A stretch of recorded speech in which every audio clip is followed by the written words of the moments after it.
أعوذ بالله من الشيطان الرجيم بسم الله الرحمن الرحيم الحمد لله رب العالمين الرحمن الرحيم مالك يوم الدين إياك نعبد وإياك نستعين اهدنا الصراط المستقيم صراط الذين أنعمت عليهم غير المغضوب عليهم ولا الضالين آمين اللهم صل على سيدنا محمد الفاتح لما أغلق والخاتم لما سبق الناصر الحق بالحق والهادي إلى صراطك المستقيم وعلى آله حق قدره ومقداره العظيم. أيوة السلام عليكم ورحمة الله وبركاته. Je suis Cheikh Idriss Ouattara, Moukadam de la Tariqa Tijaniya. Alhamdulillah Rabbil Alamin. Cette année 2023, pour la 5e édition, la CIFO, qui est la cellule de formation sur la Tijaniya, a travaillé sur l'enseignement de deux éminents compagnons de Cheikh Ahmad Tijani, radiallahu ta'ala anhu. Et ces deux éminents compagnons sont pour le premier, Sidi Mohamed ibn Meshri et Sidi Mohamed ibn Arabi Damraoui. Et donc ces deux éminents compagnons de Cheikh Ahmad Tijani sont des ulus, ils font partie des ulus compagnons du Cheikh. Parce que parmi les compagnons du Cheikh, il y a des gens de plusieurs niveaux. Il y a ceux qui étaient ses compagnons intimes, qui sont les plus grands, et il y a ceux qui ont été simplement les compagnons qui étaient avec lui. Mais ces deux-là faisaient partie des éminents compagnons. Ils sont d'abord Mohamed ibn Mashri. C'est Ibn Mashri, celui qui a écrit le livre qui s'apparente beaucoup au Jawahir al-Ma'ani, le livre de référence de la Tijaniya, qu'on appelle le Kitab al-Jami', parce qu'il a été le tout premier secrétaire du Cheikh Ahmad Tijani.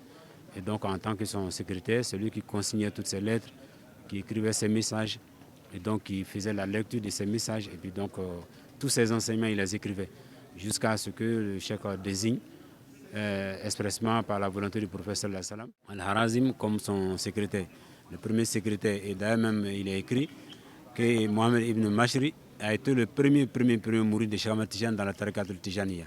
C'est ce qui a été écrit. Et donc cet éminent compagnon, il n'a pas eu d'enfant, puisqu'il ne s'est pas marié, il a préféré se fixer seulement sur son maître qui était Cheikh Ahmad Tijani, lui rendre service, être à son service, travailler avec lui. C'était ça sa préoccupation à lui. Et donc on l'a étudié en long et en large, tel qu'on le pouvait, et puis tel que le temps nous le permettait. Et le deuxième compagnon, qui est Mohamed ibn Arabi Damraoui, qui lui aussi était un éminent compagnon de Cheikh Ahmad Tijani. Celui-là, il était très particulier en ce qui concerne le kashf, c'est-à-dire le dévoilement spirituel. Tous les deux l'étaient, mais lui, il avait une particularité. Parce que Damraoui, c'est quelqu'un que le prophète aimait spécialement de façon expresse.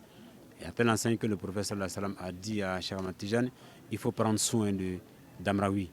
Et donc, chaque fois, quand Cheikh Ahmad Tijani ne voyait pas Damraoui, il partait lui rendre visite à la maison, chez lui à la maison. Bien que ce soit son élève, il partait lui rendre visite. Il était très jeune. Damraoui était très jeune. Et donc, Damraoui avait cette particularité de voir le prophète 24 fois par jour. À l'état d'éveil. À l'état d'éveil, il voyait chaque fois le prophète 24 fois. Et à telle enseigne, le prophète a demandé à Cheikh Ahmad Tijani, donc quand il a des commissions, tu transmets à Damraoui, il va me le dire. Et Damraoui était devenu l'intermédiaire entre le prophète et Cheikh Ahmad Tijani. Parce que Cheikh Ahmad Tijani, comme les grands, les hauts initiés, les gens d'un certain niveau spirituel, généralement il y a cette humilité-là, cette présence-là qui les envahit, qui fait qu'ils ne peuvent pas dire autre chose si ce n'est écouter le maître, si ce n'est le suivre dans ces trucs. Et donc ils ne pouvaient pas lui faire de doléances. Mais c'est à travers Damraoui, comme Damraoui le voyait 24 fois, donc quand Cheikh Ahmad Tijani avait besoin de quelque chose de particulier, le concernait lui-même, il préférait dire à Damraoui, parce que celui qui voyait le prophète sallallahu alayhi wa sallam, il enseignait ce que Cheikh Ahmad Tijani lui a dit, et donc le prophète donnait la réponse à Damraoui, qui transmettait ça à Cheikh Ahmad Tijani. Donc ces deux éminents compagnons, ce sont nos références de la Tariqa.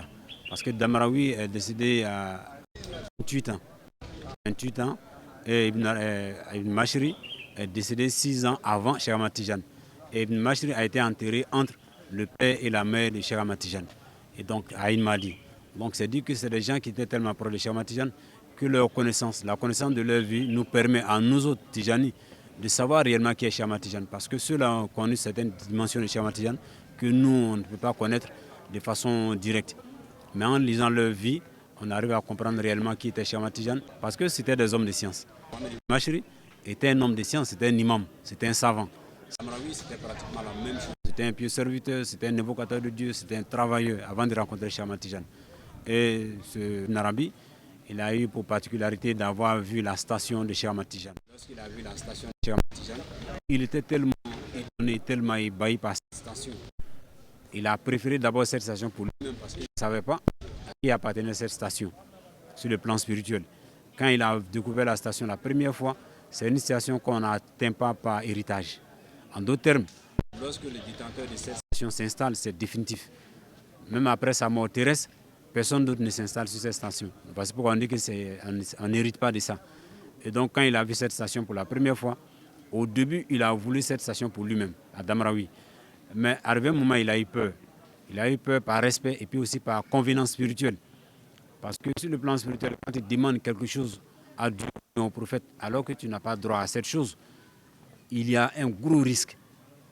Premièrement, il se peut que non seulement tu n'aies plus cette station, mais il se peut aussi que la station que tu as, que Dieu te l'arrache. Ça veut dire que tu n'as pas eu l'éducation ou bien encore la convenance nécessaire. Donc il a eu peur, il n'a rien dit. Donc il est resté quelques jours et quelques temps après, le professeur est venu lui dire la station que tu as vue la dernière fois, cette grande station qui est restée toujours dans ta tête parce que tu es resté toujours en train de rêver à ça, tu as toujours voulu ça. Il faut savoir que c'est la station de ton maître Cheikh Ahmad Tijani. Il était tellement content, tellement ébahi pour voir que lui, c'est son maître qui va prendre cette station. Vous voyez encore là cette histoire de convenance. Si c'était quelqu'un d'autre, il aurait préféré pour lui, mais il ne serait pas content. Mais le simple qu'on a dit que c'est son maître qui a cette station. Donc vraiment, il était très content. Donc dès le matin, il a couru pour aller vers Cheikh Ahmad Tijani. Il dit, Ya Cheikh, je viens te donner une bonne nouvelle.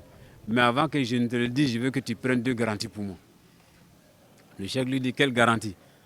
Il dit, bon, je veux que tu me donnes la garantie que la récitation de 10 Ismul Azam, de 10 fois le nom suprême de Dieu, cette bénédiction-là, que j'ai ça pour moi. Et aussi la bénédiction de tes 10 Salat al-Fatih, que j'ai ça pour moi. Donc Cheikh Ahmad Tijani l'a regardé et puis lui a dit, d'accord, je te l'accorde. Donc quand il a dit, je te l'accorde, il dit, j'ai vu ta station spirituelle. Donc c'est lui qui a été la première personne à dire à Cheikh Ahmad Tijani quelle était sa station spirituelle. Et donc ce Damraoui était un être très particulier.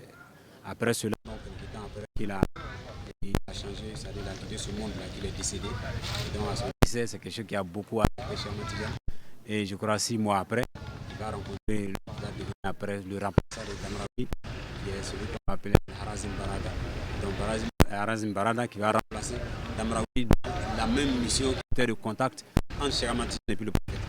Donc lui va jouer ce rôle après. Et donc il était très jeune. Le deuxième jour, on l'a vu l'an passé. Voilà globalement de quoi on a parlé dans ce séminaire. Tout ça pour la véritable connaissance de la Tijani. Parce que la Tijani en tant qu'univers spirituel est un autre parce que comme ça, c'est un truc de masse. Ils sont rentrés, ils embrassent la Tijani et font les îles. Le truc miraculeux dedans. Il y en a qui rentrent pour ça. Mais avec le temps, avec les échanges, souvent il y a des doutes qui s'installent. Parce que souvent par des paroles, des conférences, il arrive que l'individu en question se dit, mais est-ce que c'est quoi là, mais moi je suis rentré dedans, est-ce que je n'ai pas fait une erreur? Pourquoi? Parce qu'il n'a pas pris le temps de connaître réellement ce qu'est la Tijani. Mais quand tu vois ces grands imams, ces grands savants, il faut hésiter pratiquement tous des savants incontournables dans leur domaine, là où ils étaient. Vous allez voir Ibn Machid, on va dire qu'il était le détenteur de la connaissance de la Malikiya, là où il était.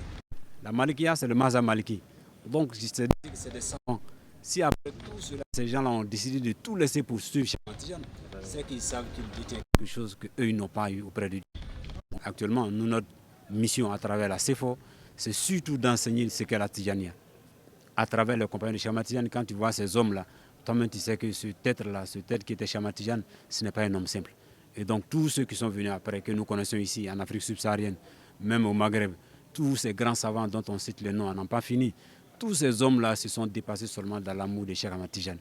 Donc ça fait que nous, l'enseignement de Cheikh Ahmad Tijani est devenu pour nous notre cheval de bataille. Et donc c'est ce que nous essayons de transmettre aux gens pour que les gens sachent mieux qui il est, pour mieux pratiquer encore cette tarika, qui est la tarika de la noblesse pure. La tarika mohamédienne, ahmédienne, hanifienne. Quand il y a hanifi, de l'adoration pure de Dieu. Vous voyez que la Tijania est l'une des pratiques spirituelles. Il n'y a pas trop de complexité dedans. Quand vous voyez les pratiques sont simples. Simples, c'est-à-dire 100 fois astaghfirullah, 100 fois salat ala nabi, 100 fois la ilaha illallah, matin et soir. Et c'est ça qui te fait parvenir à Dieu. Mais ce petit nombre-là n'a de valeur que par la transmission. Sinon, il y en a qui font 12 000 fois la ilaha illallah chaque jour. Il y en a qui font 12 000 fois astaghfirullah chaque jour. Il y en a qui font 12 000 fois salat sur le prophète chaque jour. Mais ces 12 000 fois-là n'ont aucune valeur, n'ont aucune comparaison avec les 100 dont nous venons de parler. Parce que là, ça a été transmis avec une énergie spirituelle, avec une baraka. Et donc, c'est ce qui fait la particularité de la Tijania, qui est simple dans la pratique, mais dont l'acquisition dont le niveau d'élévation est sublime auprès de Dieu. Donc vraiment que Allah nous garde et que Dieu nous donne encore de nombreuses années pour que nous puissions venir faire encore ce travail ici à Boaké. On aurait voulu, certains l'ont demandé qu'on le fasse à Abidjan. Daloa aussi avait demandé, je pense Korogo aussi avait demandé. Mais bon, on a commencé ici, il faut qu'on atteigne un certain niveau d'abord de maîtrise de la chose au niveau de la ville avant de pouvoir nous déplacer à l'ailleurs. Parce que ça ne sert à rien de se promener pour faire quelque chose qui n'aura pas d'impact. Donc pour que ça ait un impact, il faut être stable sur une position bien précise. Et donc ainsi, nous pourrons avoir ce que nous recherchons. Et que Dieu fasse le tout. Bijay Sayyidina Muhammad sallallahu alayhi wa sallam.